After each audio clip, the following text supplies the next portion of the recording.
Hi, everyone. Thank you all so much for joining us in our first ever supergroup session. I'm Lucy, the community manager, and I'm really excited to host this Q&A here with Greg. But just before we get started, I'll go through a few little housekeeping bits. So this session will be recorded and I'll send it around to you guys afterwards, just in case you don't make the full hour or missed anything. We received so many pre-submitted questions, so thank you all so much for sending them in. But there is a Q&A function in Zoom because we do want to take some live ones as well. So pop any questions you have in there too, and I can ask those to Greg as well. And we've got an hour today, so we've got loads to get through. Let's just jump straight in. Yeah, I can see one or two people in the chat panel have said someone's got no sound and someone's had no screen. Have most people got sound and screen? Just to check whether it's at this end or that end. Great, magic. Let's take that as broadly good. And if someone hasn't got something, it's probably at their end. Awesome, yeah. Thank you.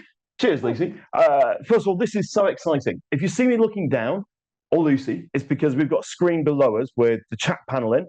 Although things are scrolling off there so fast, so quick, it's going to be hard to keep up. You might need these glasses. I'd also say the team have done unbelievably good work because we've never done this before, and so the fact it appears to be working straight off, and there's hundreds of people here, is brilliant. Ordinarily, I'd like to make it more and more interactive in future. So this time, I think Lucy's going to be scanning the chat panel, taking pre-recorded questions, and we'll use that as the chat. And then each session we do going forward, we'll make it more and more like a webinar. It's just hard with so many people to get the balance right. Is that right? Yes. Magic. Yeah. So let's kick off then. Yeah, let's do it. So first question for you is, why have you created this supergroup of Octopus Energy customers in the first place? I don't think I have. Right. Okay. So what we wanted to do was a lot of you here either wanted to go to the Energy Tech Summit that we held in London a couple of months ago, and originally that was just for the trade, politicians, and journalists. And when we saw the program, when I saw the program, I kind of wanted to do what Octopus has always done, which is actually put customers first and have the conversation with the people that enable us to do what we do, our customers. And I was blown away by the fact that when we did a test mailing on that, 300,000 people would have given up a day to come and spend at that event, and 300,000 of our customers. And I just thought that finding a way to kind of, obviously we can't hire 8 Wembleys or 4 Wembleys or whatever, and we can't do that every month, but finding more ways to answer the questions people have got and share the insights that they ask about. I wanted to find the best way of doing it. And I also had an amazing time meeting so many customers face to face. I've always enjoyed communicating with customers mainly by social media and by email. But meeting so many and having proper conversations was amazing, which is why I'd like to make this more and more interactive as we go forward. Yeah, definitely. So yeah, we've had quite a lot of pre-submitted questions for you. So just a quick one. For example, you got, someone there saying, sadly, they got rejected. And I think what happened was we did the test mailing to work out what percentage of people were saying yes. And then when we did the real mailing, an even higher percentage said yes. And we just, unfortunately, couldn't get a bigger venue. In fact, we'd already upscaled the venue from 400 people to 3,000. We just couldn't get any bigger, faster. But I am sorry about that. So, first question that we have for you is, back at the Energy Tech Summit in July, Octopus announced their partnership with BYD to launch the UK's first ever vehicle-to-grid EV bundle. But loads of people submitted some questions about that. The first one being, when will... Who submitted the question? So this one was from Luke. Cool. When will vehicle-to-home become a reality? And is Octopus doing any research in this space, or is it against your interest as an energy supplier? Yeah, look, first of all, I actually don't like the term energy supplier. Who are the other suppliers? Like drug suppliers? I don't know. Like it's getting high your own supply. I think there's it's a really low value add. For us, we've always been about how do we better meet people's energy needs through technology, as cheaply and cleanly as possible. And you can build a business doing that. Actually, the business of just being an energy supplier is pretty, what's the word? It's not exciting to companies. It's not particularly exciting to investors either. What is exciting is saying, how can we meet your needs in different ways? And vehicle to home and vehicle to grid, I think, is probably the most game-changing technology, kind of for the whole energy system. Because you imagine, like, whenever we talk about renewables, people always say to me, like, but it's not always wind, it's not always sunny. It's something we're aware of. And how do you fill the gaps? And one thing is, when you've got 20 odd million vehicles on the roads, or mainly parked as drivers, cars spend what, 97% of their time parked? You've got 97% of all those cars with stationary batteries, are highly predictable when they're stationary. And the ability, therefore, to balance the energy system and help fill some of the, make the most of the sun and wind when they're available and fill the gaps when they're not. We spend a fortune on grid scale batteries. Car batteries kind of come for free. So the opportunity to use that and give people super cheap or even free electricity as a result is incredibly exciting. Now, we make money in all kinds of ways. We lease the cars. If we're buying and selling the electricity in and out of the battery, we can make a little bit of money on that. And we sell the technologies and license them to lots of other companies. So it's not against our interests as a company, but it is more exciting than just being an energy supplier. Yeah, definitely. And the question was, when is it going to be more available? So at the moment, there are not that many car models have it available. Nissan Leaf was really the first. They made some very early innovations there, because after Fukushima, Japan was looking at how they kind of handle an electricity system with an awful lot of electricity missing. I mean, they shut down the nuclear.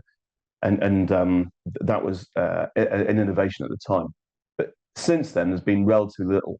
I think this year is going to be the year that changes. So we announced our agreement with BYD, which is really exciting. Renault are announcing vehicle to grid as standard in a bunch of their cars. And there are loads more to come. Annoyingly, some car manufacturers have tried to kind of either work out how they can become participants in the energy system as a car manufacturer. And so they've stitched up deals that mean you can't access the vehicle to grid capabilities yet. But most of them are finding that it's just not something they're very good at. And bit by bit, we're they are moving away from those restrictions and agreements and able to work with us. So I think that the hardware is increasingly going to be available this year and certainly from next. And the software and capability is going to be unlocked. And then we just need the cost of chargers to come down. That's happening.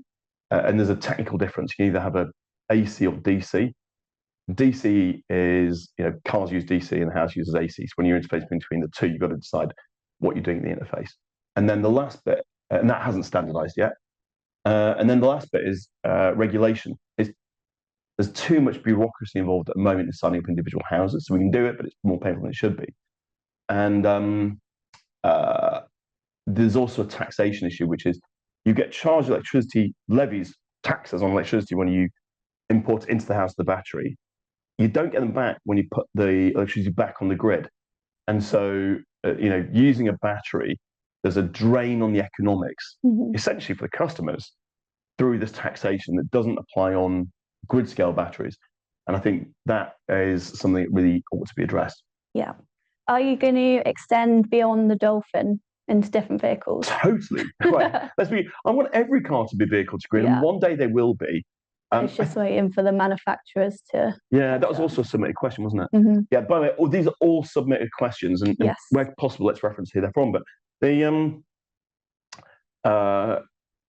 think BYD are having to re-homologate, i.e., have retested and certified a bunch of models, including the Dolphin and the Seal, and in order to be able to do both vehicle to grid and standard charging. And that'll probably take 6 to 9 months to get it all fully homologated.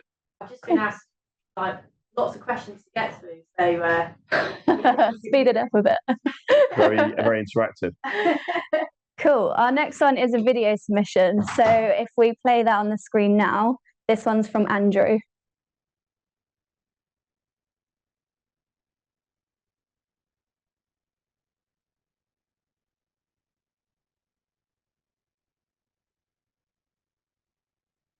And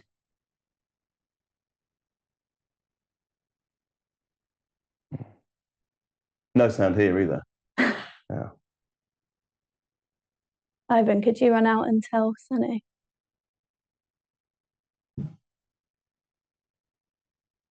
So let's move on to the next one where we get the sound sorted. We'll do a Lucy and then we'll come back. Oh. Yes. Okay. Sorry about that. There was no sound on that one, but we'll sort that out and play that one again. But Derek submitted us a question and he asked, how are you already using AI in the business and where do you think it will go in the next few years? Yeah, I mean, look, when we talk about using AI, people are often referring to large language models and the language capability and reasoning capabilities, things like ChatGPT, Claude, and others. But we were using AI before that to do all the forecasting. So, to give you an idea about how much data we use, Octopus alone in the UK alone processes 300,000 rows of data every second. That's 30 times, I think, more than Visa globally for payments. And all that's crunched by AI. Some of the key things it does, creates a forecast for every generating point. So every solar farm, every wind turbine, every rooftop solar. It generates forecasts for all of the grid prices and many, many other things to do with the grid. So we know when to charge and discharge batteries. It forecasts when every EV is going to get home and plug in and how much battery it'll need, and so on. So there's enormous forecasting to optimize everything, which enables us to more cheaply trade the electricity and bring the prices down. But the other thing is obviously in large language models, something like 45% of customer service emails are written by AI. We did that because it provided a higher level of service. So human alone rating is about 58 out of 100, and AI was at 68, I think. And the AI is very good actually on complex things because you can look at all of the facets of an account very quickly. It can do that. I mean, Kraken is outstanding for this because all of the data, everything from meter readings to previous communications to payments and statements and forecasts are all in one place. And then we're experimenting with AI in some new and very exciting areas. One thing is, I would say, in the customer support space, the AI is always a human in the loop. So people sign it off. And I think 90% of them, the human changes 2 or fewer words. But for our team, it is like a superpower because it basically saves them a tremendous amount of research and typing. It also, for example, listens to every phone call, summarizes it, inserts that into the account, and so on. So our team have just got so much more instant capability. Cool. We'll just try and play the video again. Sunny, if you click share with sound when you do that, and we'll give the video another play and see if that works. Hi Greg, I've got a question for you regarding the government. When Labour came in, I think we were all feeling quite optimistic about the future. But nothing seems to be happening, or no positive things seem to be happening. Wind farm curtailment is still extremely expensive. They've committed billions to carbon capture, and they've said no to zonal pricing. So, can you tell us anything that might give us a little bit of hope for the future? Or are you as disappointed as many of us are?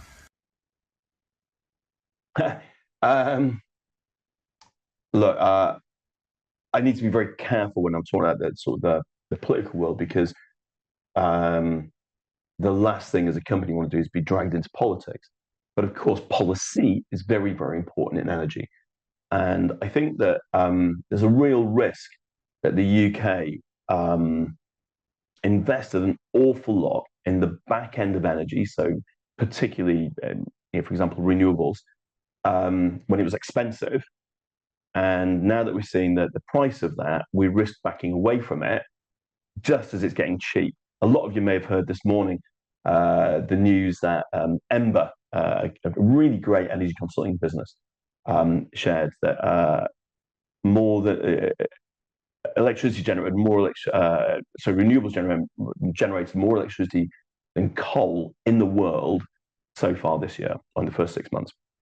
Driven, though, hugely by China and the global south, parts of East Asia and Latin America. And I think that there's a real risk now that because countries like the UK, Europe, US have built our wealth, if you like, as economies on the back of fossil fuels, we may double down on them just as they are becoming genuinely redundant on an economic basis globally. That would be terrible for the economy, obviously terrible for climate. I think on very specific policies like the degree of curtailment, we had, I think, a great policy answer, which was changing the energy market, reforming that to use the back end zonal pricing. That's been rejected by the government, but I think we still highlight the issue because so far this year, the UK spent £1 billion turning off wind farms and paying gas generators to fill the gaps. And that's all waste going on people's bills.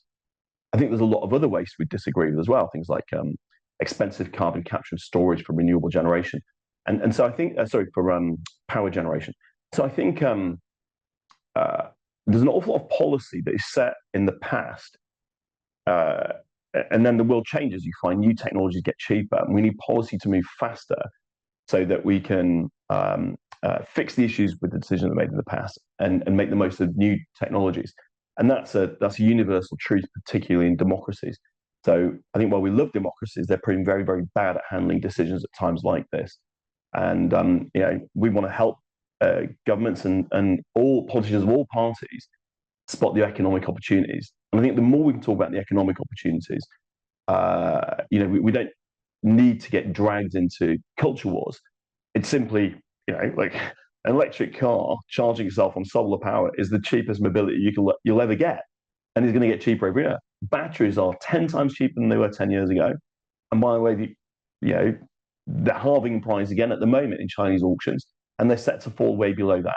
All of this transforms the system, and we need policy to keep up with it. Oh, thank you for that. Next up, we do have another video submission, so let's get straight to that one. Oh, like you're gathering all of that. I've got a couple of questions for you. Firstly, how are you getting on with Project Mercury? I think this is a fantastic and important initiative. Secondly, about tariffs. What if you have an EV and solar panels and a heat pump? Are we going to get tariffs that are appropriate for all three? Great. So on Project Mercury, current status is, I think we're about to launch the first product called EVSE, and it's a standard to do with charging EVs so that smart charging at home will work regardless of your energy provider and the car manufacturer and the charger provider. So we can sort of break down some walled gardens and increase interoperability. Really exciting. Loads more to come. There's a website, Mercury, I forgot it's called actually, mercurysomething.com. Yeah. We'll see it in the chat panel. I think in terms of tariffs that work with solar, EV, and heat pump, definitely.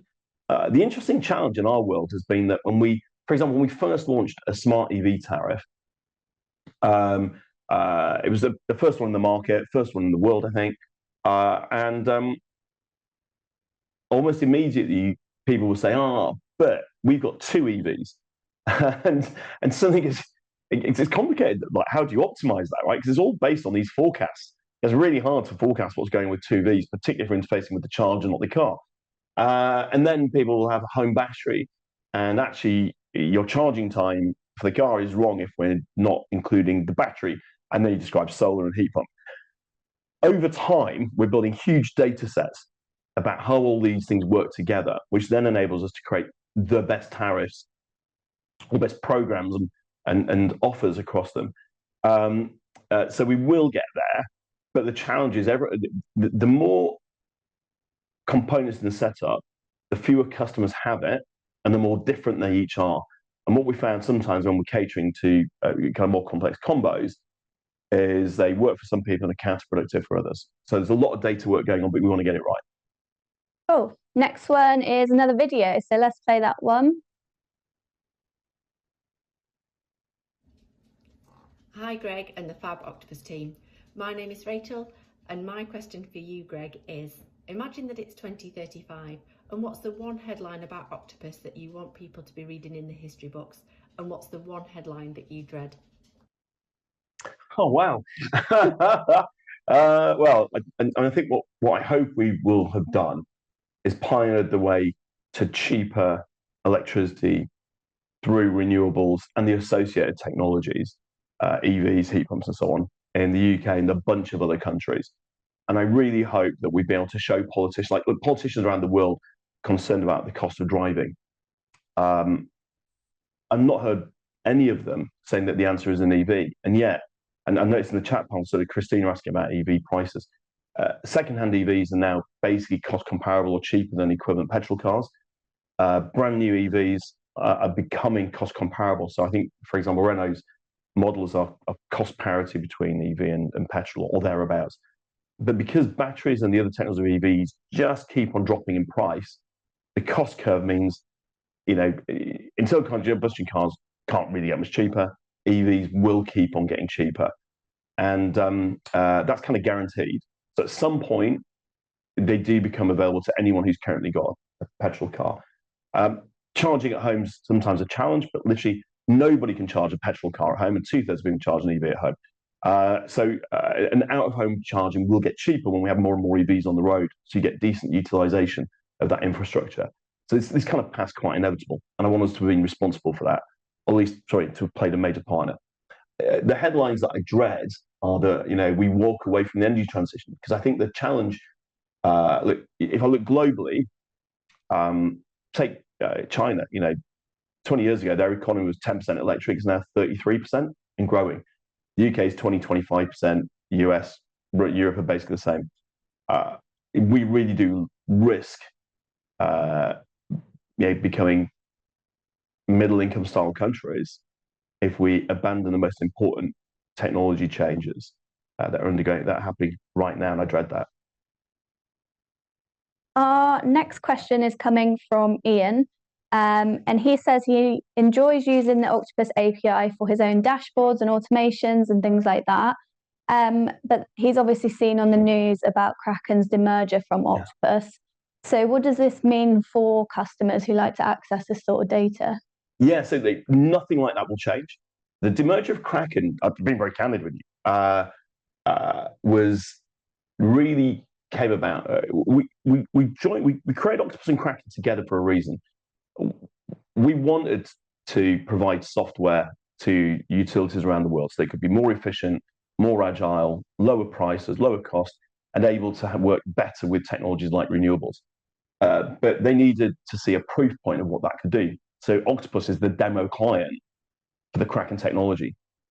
Obviously, as a demo client, it's gone on to do very, very well, and I'm very, very proud of that. But increasingly, as we were licensing Kraken to other companies, particularly in other countries, big energy companies are scared of Octopus and became reticent to license from Kraken. And we had that decision about, do we restrict our market to the companies that are not scared of Octopus, or do we demerge Kraken? The plan had always been to build Kraken as a standalone business, so it was time to press the button on that. But Kraken's been operating separately for at least 18 months, a couple of years, and you will see that all of the tech integrations and stuff like that with Octopus have only grown, and it's really like an operating system now. So just like many companies might run on Linux, or many phones run on iOS or Android, so a lot of energy companies can run on Kraken. Octopus is absolutely a tech company using some of the functionality of the operating system to give better products and services to customers and to innovate like mad. And actually, I think with separation, we'll have the opportunity to do even more of that, because no longer does Octopus put so much of its kind of innovativeness into Kraken, which serves a lot of companies, therefore is slower and harder to do. It's able to move faster because it's doing it for itself. Cool. Question next, I think, is coming from Alex, and that is another video submission. Hi there, my name is Alex. I've been an Octopus Energy customer ever since you took over Bulb. I love data visualization, and I particularly enjoy looking at the National Grid Live website from Kate Morley, showing how the energy is being produced across all the various different segments. but also Octopus's own Robin Hawke's Wasted Wind website that shows how much it's costing us as an economy by turning off wind turbines and turning on gas generation elsewhere. And I know that recently the government scrapped any ideas for zonal pricing that Octopus, and particularly Greg, you are very keen on persuading the government to take up, and it's a shame that they scrapped that. I'm now wondering, well, what are the next steps to A, make sure that we as a society are getting better use of our renewable resources, and B, can therefore reduce prices for customers as well, because renewable energy ought to be much cheaper in the long run. So yeah, wondering what the next steps are and what can we do about it. Yeah, look, great question. I share a lot of those sentiments. First of all, on the data visualization, I love that you picked up on that and mentioned Robin Hawke's. Very early in in fact, I left school when I was 16 to write video games. And yeah, a big part of video games is the engines that will render graphics in increasingly interesting ways. And I'd always wanted to be able to apply some of that in energy. We hired Rob because he's got incredible talent at data visualization. And really, from time to time, there are things that we will want to visualize, but we also let him roll free because he's got this kind of capability to find what he wants to be able to show. He's got all this incredible amount of data. And he actually built Wasted Wind in his spare time. It was not an Octopus project. And for those who don't know, Wasted Wind, if you Google it, it's a website which shows essentially in real time, plus some data, cumulative data, for the cost of turning off wind farms. And is absolutely a fantastic visualization, but also really helps show the pain, the cost of our current broken system. Because Robin had done it in his spare time, I didn't really want to co-opt it into Octopus, but eventually, the discussion we wanted to have were better illustrated by his data than our own. And I think it shows the power of one creative person with a bit of tech, because, for example, Wasted Wind was on the front page of the Times last week. So for anyone who tinkers with this stuff, you can make an enormous difference. I think, and so also one of the reasons we want lots of open APIs in Octopus so people can do this. I think by the way, there's a guy called Mick Wall, ZArch1972, I think it is, on X, who similarly took a load of the data we fed through the APIs and created an entire, he changed his own world, but created an entire ecosystem around this as well. Amazing. Just in terms of the campaign with the government on this, I mean, I mentioned it earlier, and I don't want to be a stuck record. We want to work now with politicians, say, how do we solve this cost of wasted wind? I think if I'm really candid with you, I could not believe the astonishing power of the incumbent lobby to prevent change. And at the end of the day, every pound of that £1 billion so far this year, predicted to get to maybe 6 billion by 2029. Every pound of that is a cost on customers' bills, but it's also the income to an incumbent. I think in the world of real businesses, Argos couldn't lobby against Amazon; they just had to compete, and it really holds energy back. The incumbents have unbelievable lobbying power, which I think is bad for the transition because we're going about it in an expensive and wasteful way, and it's really, really bad for customers because what they're defending is what costs you money. Yeah. And our next question is another video from David. When I speak to friends and family about heat pumps and whether they'd want a heat pump, one of the biggest obstacles they say to me is the external footprint that the unit has on your house and finding the space for that, especially with the distance that it needs to be from your wall. How do we go about solving that? It's a great question. I think, first of all, the perfect is the enemy of the good. And for a lot of homes, that footprint is okay. I mean, some it's tucked out of the way. In some, they've got an outside space they're not really using. There are plenty of homes where the existing tech can work very well. Over time, I think we will get somewhat smaller heat pumps. But at the end of the day, they have to shift a certain volume of air for air source heat pumps in order to get the heating. So the other innovation will largely be, for example, putting them in different places. There are companies that have experimented with putting them on roofs, for example, or mounted higher on walls. And I think, and then using communal heat pumps. So the unit is shared across multiple buildings. There's a company called Kenza, which part of our group has backed to do that. And so I think there are solutions to come, but until they're available, there's still enormous low-hanging fruit. The great thing in innovation is the more we build of the stuff that's easy today, the more we can bring down the cost and innovation and bring in new innovation to make it smaller for the future. Of course, things like roof mounting can be challenging for maintenance, but frankly, heat pumps need so little. Yeah, I might revisit that with the team. Nice. Okay, right. The next one is a text submission. Oh, sorry. Yeah, he's got some Paul there in the chat panel where we turn down for the roof. And I think the other bit on roof is obviously working at height can be dangerous, and there's a lot of training required. So we haven't done that, particularly for the kind of weight of heat pumps, but we could do it over time, and there are definitely companies that do. Cool. This one is from Matt. How worried are you about the UK's dependence on interconnectors and offshore wind, given how vulnerable they are to unfriendly actions? I'm not at all worried. Okay, so let me rephrase that a little bit. Interconnectors can be a lot more secure than you realise. They can be buried. They have detectors built in so they can spot when there's unfriendly activity nearby.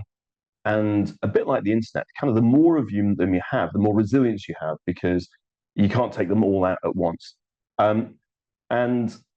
If you wanted to attack our critical infrastructure, that's one place.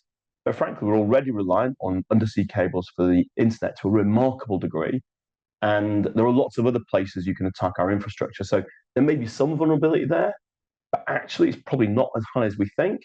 And there's enormous vulnerability elsewhere. What I would say is that interconnectors are absolutely critical for a low-cost energy system because, for example, in the vernacular, it's always sunny somewhere. It's always windy somewhere. Mm-hmm. And take our wasted wind. We could be shifting that to other countries. We could be buying their cheap stuff when it's windy. When people say, how do you deal with the Dunkelflaut? That's the long periods of no wind. Interconnectors are part of the solution. So I think interconnectors are extremely helpful, and the vulnerabilities are overplayed, often, by the way, by the very same people that don't seem to worry too much about gas pipeline vulnerabilities or oil pipeline vulnerabilities, which are far greater. Interesting. Okay. I think the next one is coming from Andy, and that's a video. Hello, Greg. Andy here. I love the idea of the zero energy bills home, electric vehicles used as intelligent batteries with free charging at home and also free electricity sessions. How can we make sure that low-income households benefit first, not last, and that we aren't increasing gaps between those in energy poverty and those who can buy new homes or lease new EVs? Hello, Greg. Yeah. Andy here. I think it's a really important topic. But first of all, I need to say something that may be slightly challenging or controversial, which is, for example, the single biggest vector for reducing global poverty may well have, in recent decades, may well have been the smartphone. Smartphones opened up communication markets, employment opportunities to people across developing countries. Some countries pioneered digital currency long before it was available in the West. I think that. But the smartphones that have done that, like $10, $20 Androids and other cheap operating systems from India and China, have been transformative. They were only possible because of the iPhone, and the iPhone launched at I think $450. Steve Ballmer, the then CEO of Microsoft, laughed out loud when he was asked about the iPhone and said no one's going to pay $450 for a phone. But what it did was it helped start scaling and bringing together the technologies that one day were able to get cheaper at volume. That is what's going to happen with these technologies. We're already seeing it with EVs and batteries. But 10 years ago, a battery for an EV or at home was $1,000 a kilowatt hour. Last year, it was $100. The cheapest auction in China this year is $52. CATL, the world's biggest battery company, have announced the $10 battery, not available yet, but I'm guessing they give it a couple of years. And we can see the technology goes below that. With these plummeting costs, stuff that, a lot of policymakers think an electric vehicle is $100,000 Tesla for rich people. But now, we're seeing EVs coming down to closer and closer to, $10,000 brand new for the cheapest model, getting close to that, cheaper than that in some countries. And with the second-hand market emerging, they're getting cheaper. These are going to democratize transport. I grew up in a household where we couldn't afford a car. We never had one. EVs are going to change that for some households.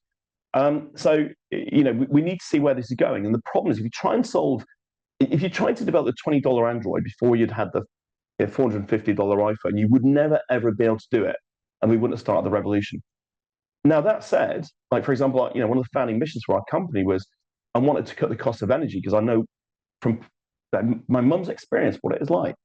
And, so, for example, zero bills homes aren't just expensive. They're actually, we work with housing associations and social housing, affordable housing to make them available for others. We're pioneering solar panels within some government schemes that previously used to put insulation on people's homes, and we can save them more money by getting solar panels instead. And so I think already we're beginning to see the opportunity to give some people across the income spectrum the benefits of this stuff.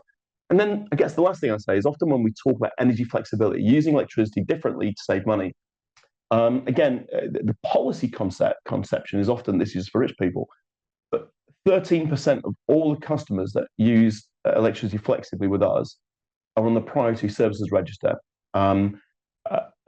That's pretty representative. And so I think we need to be cognizant about creating and building solutions that are going to work for low-income households, but we shouldn't hold back because doing it at scale. Basically, let's flog some stuff to rich people in order to get the cost down for everybody else. Perfect. That sounds good. So our next submission is from one of our youngest supergroup members, and he submitted a video for you. Hi Greg, my name's Henry, and I have a question for you today. I host a podcast called Henry Hosts, and it's all about inspiring young entrepreneurs to grow their businesses and become successful. I feel like you'd have a really inspiring story to tell, since you're the CEO of Octopus Energy, and that's a very big company. I was wondering maybe if you could spend just like 30 minutes of your time. I could come to your London office and I could interview you for one of my episodes on my podcast. And maybe, might be a bit cheeky, but I'm the kind of person that really likes to see behind the scenes in different places. So maybe you could show me around the office. I don't know. But yeah, okay. Look forward to hearing from you. Bye. Hi Greg, I was going to say yes even before that end bit, but the end bit was so brilliant. It's a double yes. So I don't know, maybe Henry, you're probably at school right now, so I guess you're going to be watching this on video. Yeah. Or maybe there's a Henry parent around. But yeah, you're definitely extremely welcome to come in. And actually, I think next time we do these, we're going to do them out in the office as well, so we can. I want to open up our company as much as possible. I'm loving the chat here as well, by the way, between different participants. Some of them I know from social media, many of them are new to me. But yeah, so Henry, come on in. Don't ask, you don't get. No, he asked brilliantly. He's going to do VIP tour. Genuinely, he's going to do really well. Yeah, the next one is a video question, and it's actually from Henry's mum.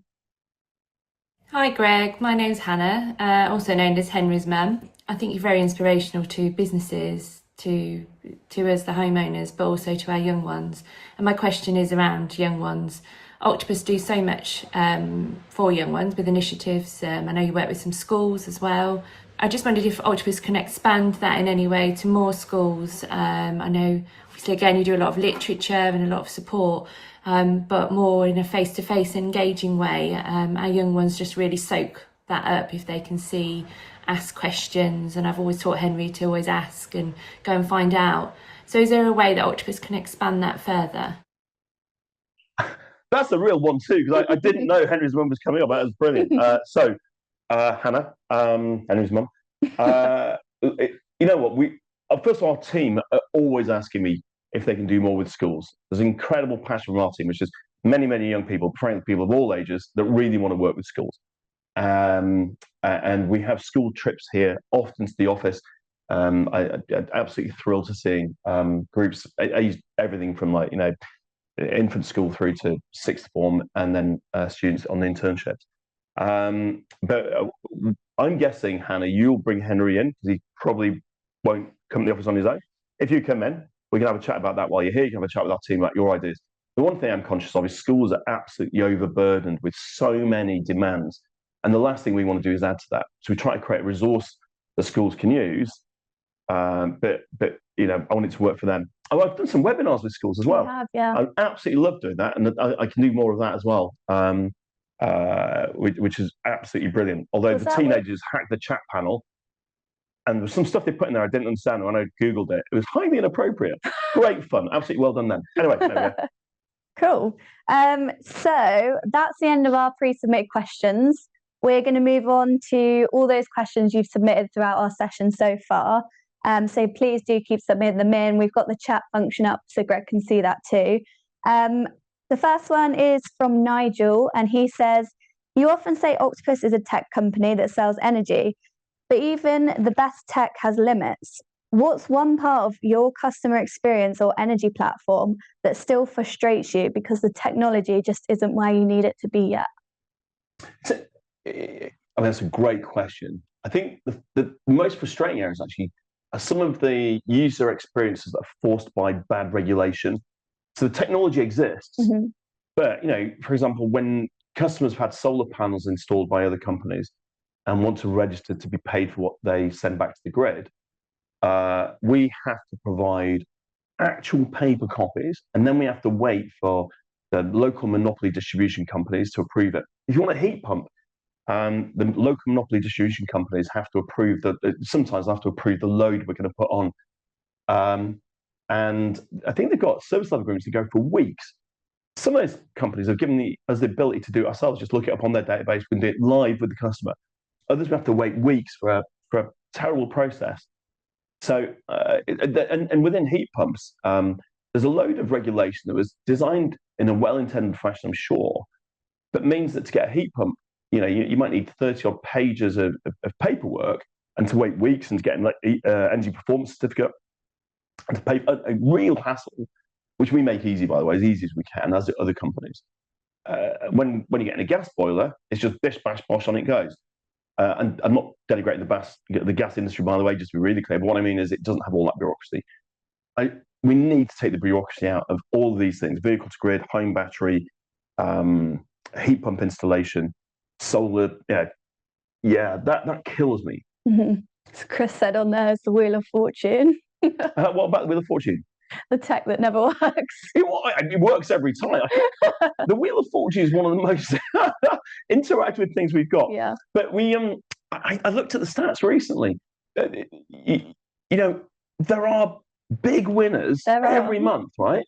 But of course, it's also great fun to see all the people who win, 8 Octo points. But it's really interesting. The Wheel of Fortune was inspired, by the way, because my youngest son was playing an iPhone game. Loads of work had gone into making the game. But the bit he wanted to get to was the end of every level. You got to spin a wheel and win coins. And I was like, we should do that for our customers when they do the equivalent paying to get into their meter. And so it really is just meant to be a fun thing. Everyone's saying they've got 8,000, 800. Look at that. We got all the. No, it works. And by the way, can I say, Rebecca and Emily in particular, I've seen loads of stuff from you, the chat panel. Thank you so much for everything you're writing. It is not going to waste. Next question is from Ling Ling, and she says, with yourself appointed as UK government advisor, what would be your priorities and focus? Yeah, so first of all, it's not energy. There's a huge conflict of interest. But I've always wanted, I grew up, like in the Scouts and then doing some volunteering, things like that. And you always want to give something. And I think having built a lot of technology and led companies have built it, implemented it for others, and used it to help drive positive change efficiently, that's the area I want to help government with. Because I think, by the way, there's some great government technology projects, but too many of them have gone the other way.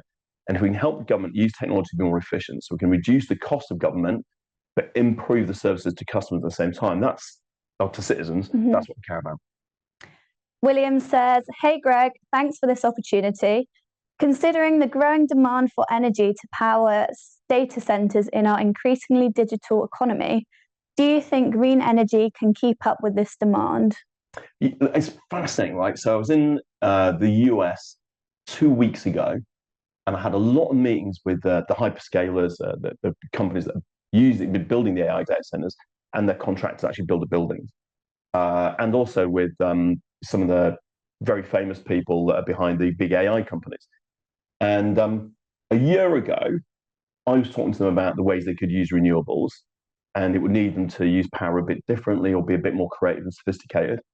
And they kind of just didn't have any time for that conversation. They just want the power now. And there are plenty of people offering them the prospect, that they can get that through gas, for example. I think a year on, they're finding that there's huge delays for gas turbines. It's not going to be as cheap and quick as they thought, and maybe they should look at more sophisticated things. Obviously, they're all looking at nuclear, but that's not going to happen for years. And we don't know what the cost or timeline will be. Meanwhile, in Abu Dhabi, a company called Masdar announced, a great company, by the way, announced 24/7 clean power for a gigawatt of it, which is enough for a bunch of big data centers, and at a price comparable with electricity generated from gas. Now, Abu Dhabi is very sunny, so they've got a lot of solar, but there again, by the way, it also means they need a lot of cooling. That capability is going to be available in huge parts of the Sunbelt of the US and everywhere else quickly. And if you're interested, it's worth Googling. I think there's a report, I mentioned Ember earlier. I think another report by Ember showed that you can deliver 24/7 clean power from battery and solar at 10 cents a kilowatt hour in huge swathes of the world. And every year, those swathes are getting bigger because solar is getting cheaper and batteries getting cheaper. Nicholas says, what do you think the biggest regulatory, financial and/or systems obstacles that we need to break down to unlock consumer flexibility? Yeah, so the first thing is, it's outrageous that pretty much all the taxes on energy are on electricity, the cleaner fuel, and getting cleaner all the time, and not on gas. And I think rebalancing the levies is really important for flexibility because, for example, I talked about the challenge for batteries and vehicle to grid where you get taxed on the way in. If we reduce the levies, that reduces that issue. We also need to stop guaranteeing the next 20 years of income for the infrastructure companies on everything they do, because it keeps down to our fixed costs, and we need more variable costs. Because variable costs enable us to react to a high price with batteries, solar, flex, everything else, and bring the average down. So what we're doing at the moment is just making everything the average. We're leveling up the costs rather than having some dynamic costs where we can grab the cheap stuff at the cheap times. And there is a crazy thing, which is most infrastructure companies, like the networks and grids, essentially get paid every year. They get paid a percentage of the total value of their assets. So their incentive is to build more assets, not to get the most out of them. They could keep that, and we could give them an extra payment if the assets are used more efficiently. If they carry more electrons with the same asset base, they should make more money than they do by increasing the amount of asset they have. If we did that, you'd find very, very quickly they are incentivized to find flexibility everywhere, and it would unlock enormous savings for consumers. Stephen says, does tidal energy have a role? Hang on, we've got breaking news. What? This is genuinely not a rig. Natasha just won 800 points while we're talking. Way. Amazing. I bet everyone else is going to try it now. No, that was not at the beginning of the month. We should have rigged that. Yeah. Anyway, no. All right, okay. I'm just joking. Stephen says, does tidal energy have a role in our future energy supply? I would love it to. I don't know enough about the real economics, but a couple of the brilliant pioneers in tidal have sat with me and shown me what their models are, and if their models are correct, there's not an awful lot of merit. And the UK does have incredible tidal resources. I think we've got the second or third highest tidal ranges in the world in some of our rivers. So I think that could be a huge opportunity, and it's particularly a huge opportunity in the world of things like electric vehicles. Projects like tidal that give you a wave of power. It's not typically flat power through the day. It used to be compared to nuclear, and they say, well, nuclear gives you a flat power, whereas this gives you variable. But in a world of flexibility where you've got cheaper and cheaper batteries, and you've got electric vehicles that can just soak up the power at the abundant times, we should be revisiting those variable sources if they're cheap enough. Cool. Neil says, why is public charging so expensive these days compared to how it is related to petrol and domestic electricity prices back in 2020? It's not all Ukraine, Russia, surely. No, I think for the charging companies, they've got to earn back the cost of the infrastructure and of the expense of deploying it, which is often quite high. And what we need is the more we can get each individual charging point utilized, the more they can earn back those infrastructure costs and start cutting their unit prices. So, volume of EVs will really help volume of public charging. But there's still some public charging that's quite cheap. And, I look at some of the very low power stuff like lamppost charging is really interesting, which almost emulates charging at home, because you can do it kind of slowly overnight. And so I think what we'll find as well is different kinds of charging, whether that be very different, like fast charging is super expensive, down to slower charging cheap. Oh, David says, can I say the other thing? Yeah, go for it. At home charging, we can encourage you to charge at the cheapest times. In fact, with Intelligent Octopus, we automate that. Public charging was traditionally seen as being flat. And now we've started through Electroverse, which, by the way, has 1.1 million chargers available. Through Electroverse, we're increasingly working with the charge point providers to do special offers when electricity is cheap. We're seeing huge benefit to customers, like big reductions in cost just by using it at times that electricity is cheap on the grid. Right. And so I think we'll see more of that as well.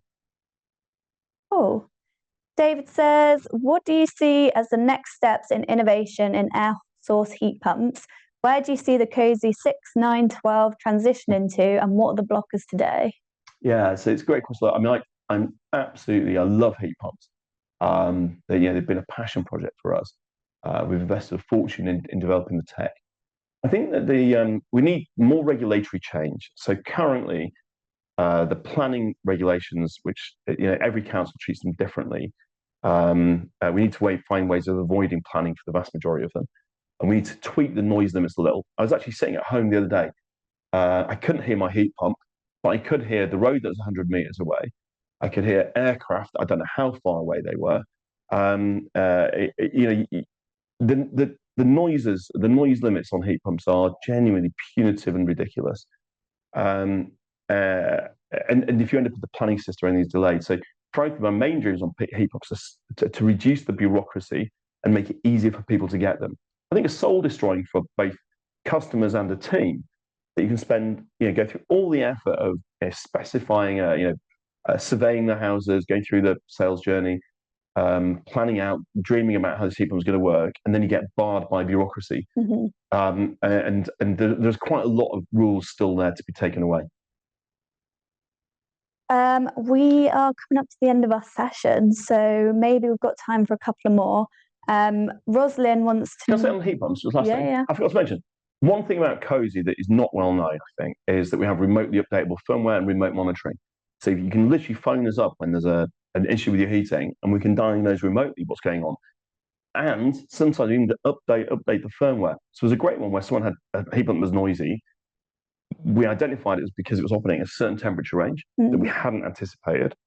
We were able to deploy an update, and both that customer's heat pump and all the others will now be quiet in that scenario. Wow. It's magic. Yeah. Yes. Rosalind says, what needs to happen in the UK to separate electricity pricing from being governed by gas? Yeah, well, zonal pricing would have fixed that, but I'm not going to harp on about it. That is genuinely, it would have been the most obvious way. If you get to a certain renewable penetration, then the wholesale price does start being set more often by renewables. But the problem is we've got this two-stage. I'll tell you what, can I talk about this in the next one? Because I'll give a really long answer. Okay. Is that all right? Yeah. Because I'm also conscious of time, and I want to say before we wrapped up, go you can ask another question, but I also just want to get in the chat panel feedback on the session so that we can make sure that, I'm conscious people are giving up an hour to sit in front of a computer, and I want to make this as interactive and as worthwhile as possible. So it would be great just to see any feedback. And obviously we'll go back on a lot of the questions as well. But yeah. Any more feedback? All right. Well, I mean, feedback's a gift. You can put negative stuff too, but no, really helpful. Thank you. Well done, team. By the way, in the room here, I've got 3 people, right? Who are doing an amazing job. So thank you, team. But yeah, sorry, Cameron, Lisa.